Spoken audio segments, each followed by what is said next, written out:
That's better.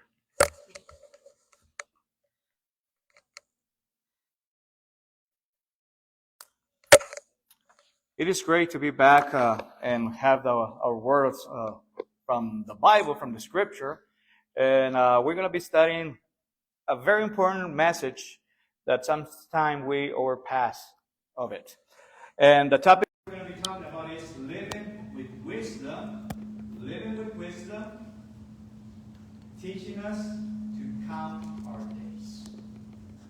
Sometimes we try to live according to myself, to the knowledge I might have, but sometimes we don't live according to God's wisdom. And we forget about the times that we're going to be here. How many of us for sure knows how many days you have left?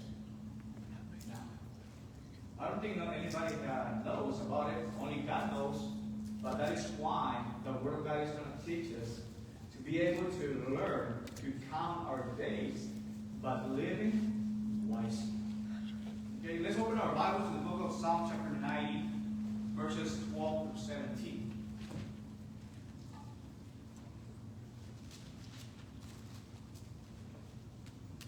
The book of Psalms,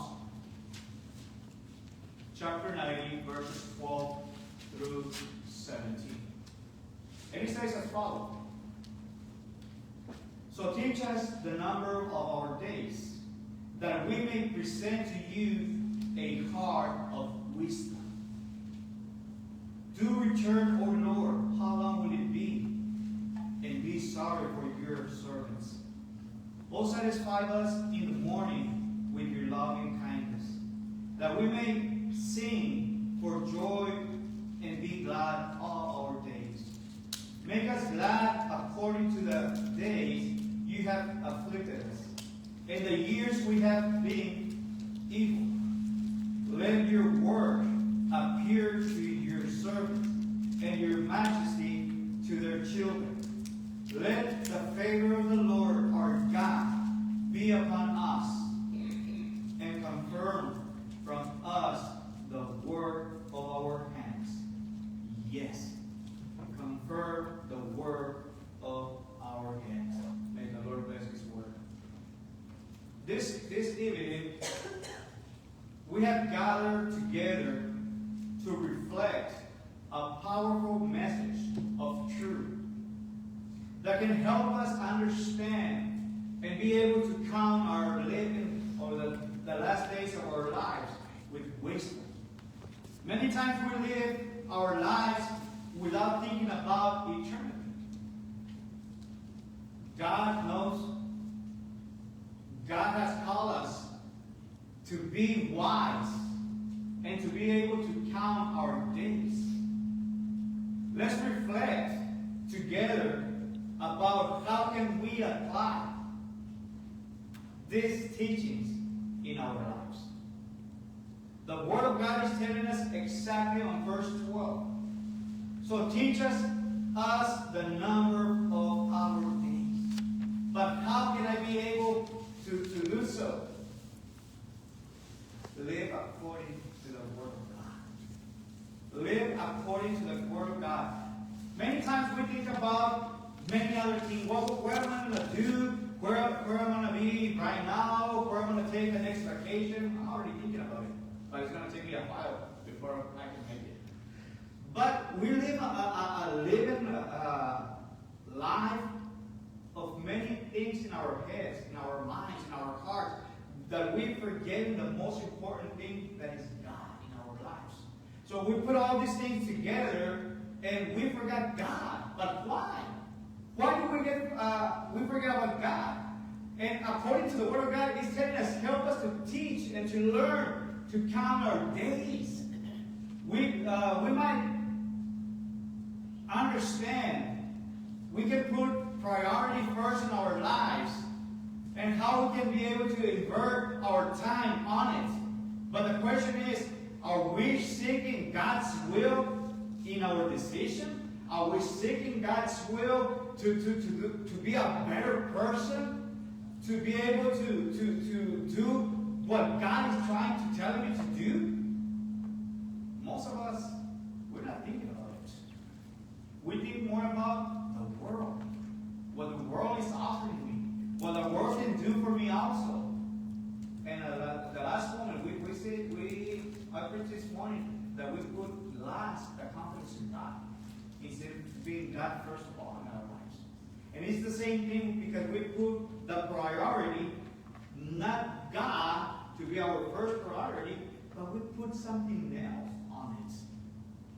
And when we do that, we cannot count our days because we're not doing it with wisdom. First of all, on verse 12, it's teaching us to count our days. To count our days is an invitation to reflect deeply about life. The Psalm of David is trying to help us to understand the importance and the purpose of God in our lives. As a preacher, I have seen many people giving up their life and use it for the world. This is going on around with Christianity too. But we never think about the brave of life. Life is short. And we need to take advantage of each every moment that God has given us. How many of us have rejoiced this morning? God give us the opportunity. God give us the living time to rejoice in the Lord this morning. We see a lot of people this morning, and I love it. But where are they now? Where were their priority right now?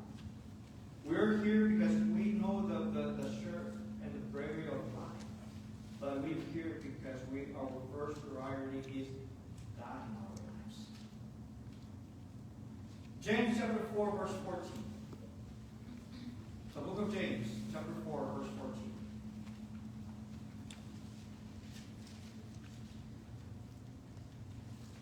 It says like this, yet you do not know what your life will be like tomorrow. Many, many times we say, well, I'm going to do this, I'm going to do that, and I'm going to go over there, or something like that. But how can you make sure you're going to do this? Because right here is telling us to think about tomorrow. And he's telling us, make sure. He says once again, yet you do not know what your life will be tomorrow. Sister Anna, this morning she was here with us. And sadly she just called me and said, please pray for me, brother. Being admitted to the hospital. That's how short life it is. She was here in the morning and we missed her already. And that's how we're supposed to be thinking about our lives. We need to live our lives with a purpose. What is my purpose here in my life? What can I do each day to be a better Christian? Paul says on Ephesians chapter 5, verse 6, appreciate each blessing that God has given you day by day. Let's prepare ourselves to get ready for eternity. Matthew chapter 6, verses 19 and 20 tells us. So this is how life is going to be great, and we need to be preparing ourselves for it. How many of us are ready to prepare for eternity? How many of us are prepared right now for that? How many of us are trying to prepare themselves but finish the race while we start as a Christian? I am. I know. Maybe Todd is trying to. Joe might be. But what about those that are still seeking, not for God? How are they preparing themselves for this path? Life is short, and let's take advantage of the time God has given us. but use it wisely. Let's administer our time.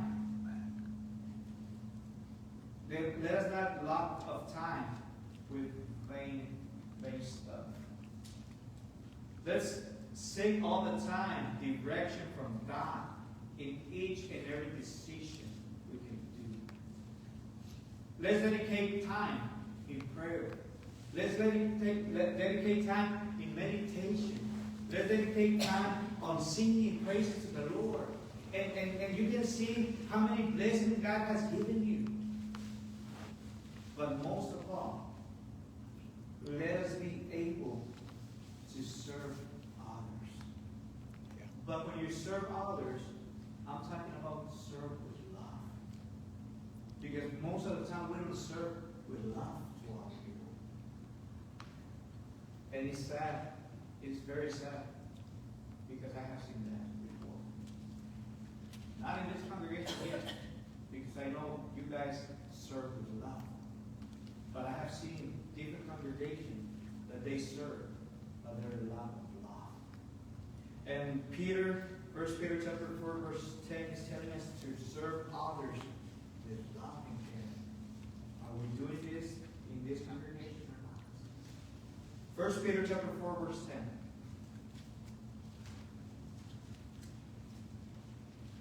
1 Peter chapter 4, verse 10.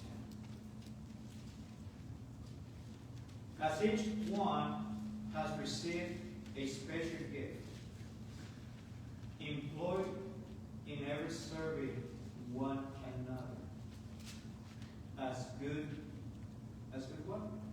Stewards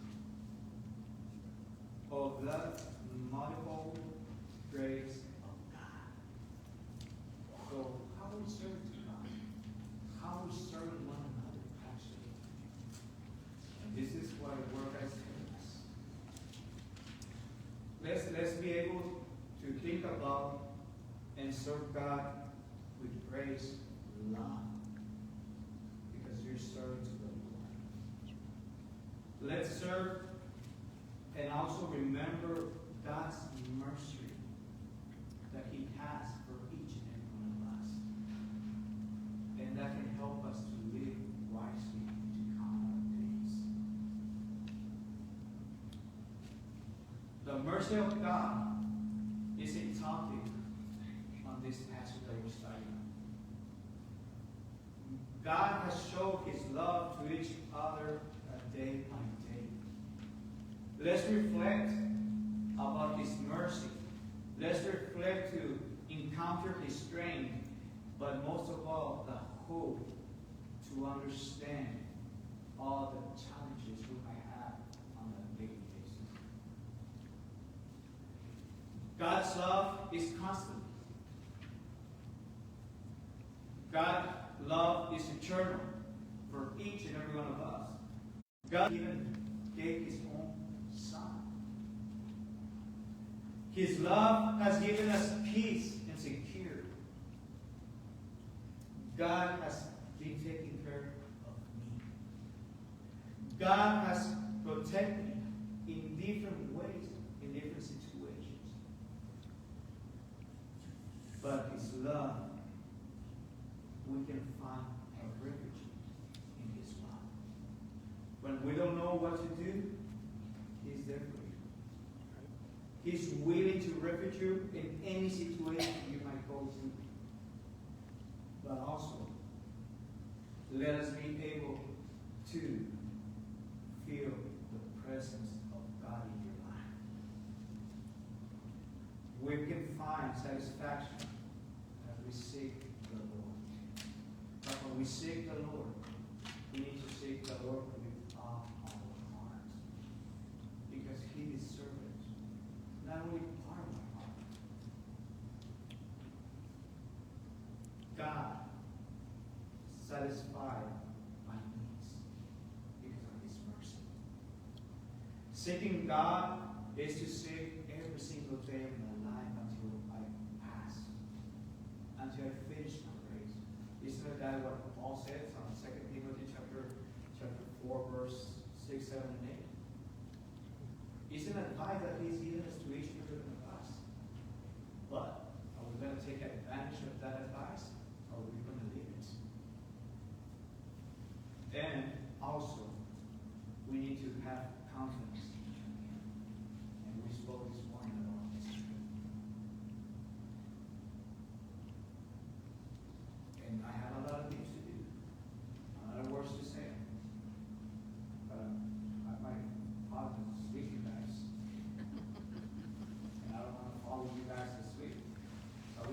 be as good as possible. But also the grace of God.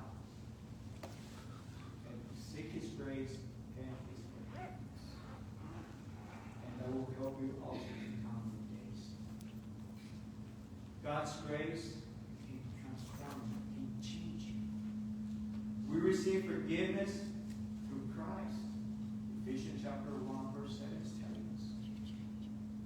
We are sealed and we are called to forgive for being forgiven. To live in the grace of God is one of the most important things we can do. God's grace in our lives. God desires to manifest His glory in our lives through our actions, through testimonies, to reflect the greatness of His grace. To live for the glory of God can give us a purpose and a mission to think about. Have you ever asked yourself, what is my mission? Why am I here? What I'm doing with my life? And if you don't know, go to your Bible. And you find everything in there. You find why you're here. You can find what is your purpose here. And why you're serving God. Everything is here. But we need to look forward. We need to start seeing all and everything there. Let's reflect on the glory of God. The importance of the good deeds to do for the Lord. Our good deeds can reflect our faith in the Lord. To do good deeds means to glorify God. Matthew chapter 6, verse 16. Serve those who are in need. I don't know if somebody today is in the need of something. But you can come with me. You can come to the top, man. Or you put it stuff. But let us be able to do what God is asking us to do. Let us persevere in our faith. Hebrews chapter 11, verse 1 says, what's faith? And how faith comes by hearing and hearing the word of God and the book of Romans. Faith constantly to glorify our Lord. Persevere in the middle of our trials. Sometimes when we pass through trials, we're just going to get a towel and throw it over. I'm giving up already. And you give up, you're not glorifying God. And if you continue with, even though with those trials, that means you keep forward until you finish. Let us maintain ourselves in faith firm. But how can I do this? Man, I'm going through a lot of things. I have a lot of problems. I have a lot of situations. I don't know what to do. Pray God. Ask God to give you the strength. Ask God to give you the faith that you need to persevere, to continue forward. But most of all, have confidence on those promises that God has given us. Hebrews chapter 10, verse 20. But most of all, we need to pray more to God and depend more on God, not on ourselves. And to become an ambassador of Christ. We are representatives of Christ in the world. The world knows us. The world knows how we live and everything. And they can point you the way you live. But if you live a Christian life, they will know you truly are a Christian of the Lord. We need to live our lives as ambassadors of Christ. We need to proclaim the gospel with diligence. We need to be an example example of love and service. But we also need to inspire others to follow Jesus. Are we doing this or not? How is my life? How am I taking advantage of my life? Am I being an example for the Lord? Am I being an example for others or not? The application for this brave sermon is that God has called us to live with wisdom. Is to recognize His mercy and to reflect His glory. Let us count our days, taking advantage each and every moment for God's purpose. That God's mercy can fulfill with joy and gratitude in lives. And that our lives can reflect His glory through our actions, through all our gratitude, and through all our joy. The question will be, how can I ask Him to guide you in your life? Ask Him to give you wisdom to live according to His will. Share the message to others. Show the love, God's love to others. And show God's grace to others. Every time you have an opportunity, show it. In conclusion, this Psalm is teaching us the importance